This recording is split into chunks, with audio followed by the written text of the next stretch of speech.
What's up, guys? Today we're going to do a review on the SP2022. It's a SIG that I feel like it's overlooked by many people just because of the price. In my opinion, it's a quality handgun. It got the polymer frame. It has a decocker just like just about every other SIG except for the 250 and the 380s. The breakdown is very similar to a 1911. This model comes with two, well, I got the 10 round magazines, but if you live in America, which we do now, it comes with two 15 round magazines. And SIG, their magazines are they're pricey. They're more expensive than most. If you get them from the website, it's like around 45 bucks. But this one right here, in my opinion, it's good for the money.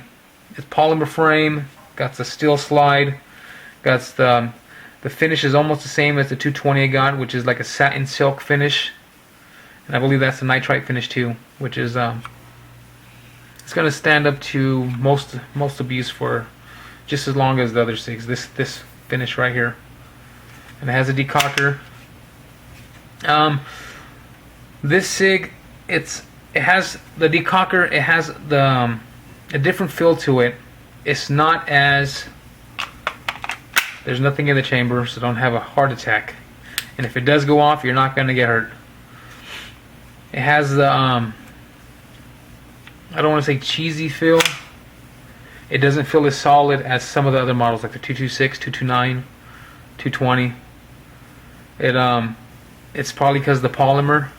I don't know. I'm not an expert on this gun, on the Eternals, but it feels like whatever it's connecting with, it's not as solid.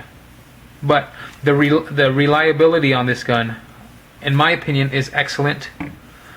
I haven't had one failure to feed, failure to eject, stovepipes, or anything like that. And it's been over 1,000 rounds with this handgun. It's very easy to shoot, maybe because of the weight, the design of it.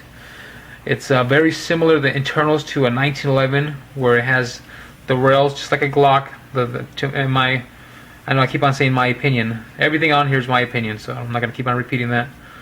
But it seems very similar to a 1911, how the rail system is. Some of the SIGs, they're a little different, but this one has the rail system just like a 1911. Let me break this bad boy down real quick so I can show you guys what I'm talking about. And how you do it, you're gonna align it. You're gonna align it to right there, so it makes it easy if you lock it back, and then you do just like a Glock, and then you pop out the pin. Just make sure you don't get your fingers caught on anything.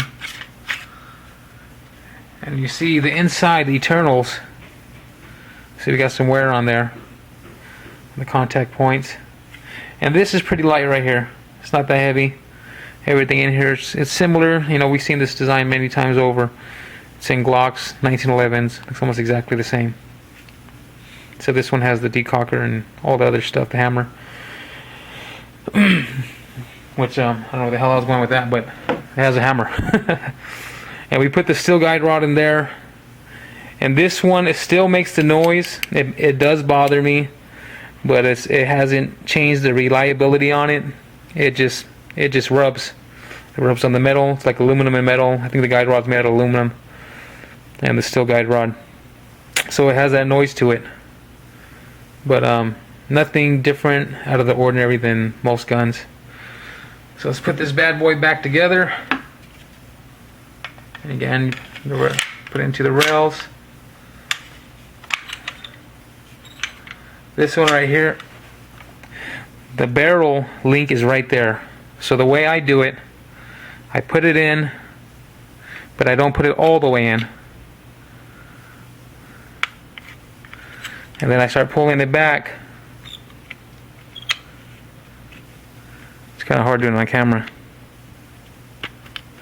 And then I'm going to push it back in. Function check. It's back in.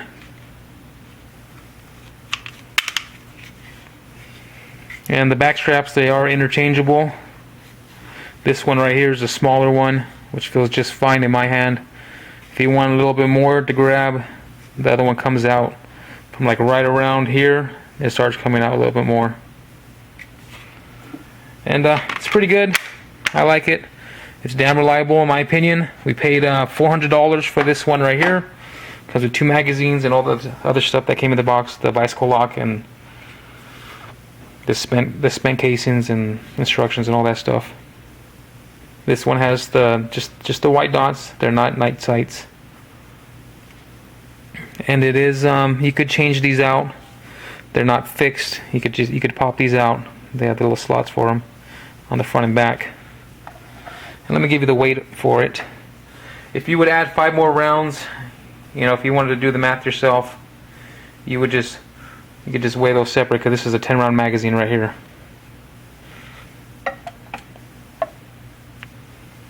It weighs around 2 pounds. And that's not too bad. It's very shootable because of the weight. You know, depending on what kind of holster you get, that would make all the difference of how you carry it. It would probably be comfortable more on the outside the waistband because of the width, which is let me get the Glock to compare it with. See the width of it. It's almost the same, but from down there, it's a little bigger, like a hair. I don't know if you can see that. Oh, actually the Glock looks almost identical. But the weight on the Glock, just a little bit lighter. That's a Glock 23 and that's a 13-round magazine. So, you know, you got the heavier grain bullet in there. But that's not that big of a difference.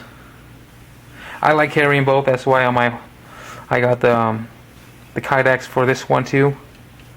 It's just all on how I feel. Sometimes I feel like a nut, sometimes I don't. But there's gonna be a quick shooting video after this one right here. It's just gonna be a quick video on the SP2022. It's alright, now we're gonna try out the Sig 2022 chambered at 9mm with our low cap mags, our 10-round mags. I think it's some 15-round mags pretty soon.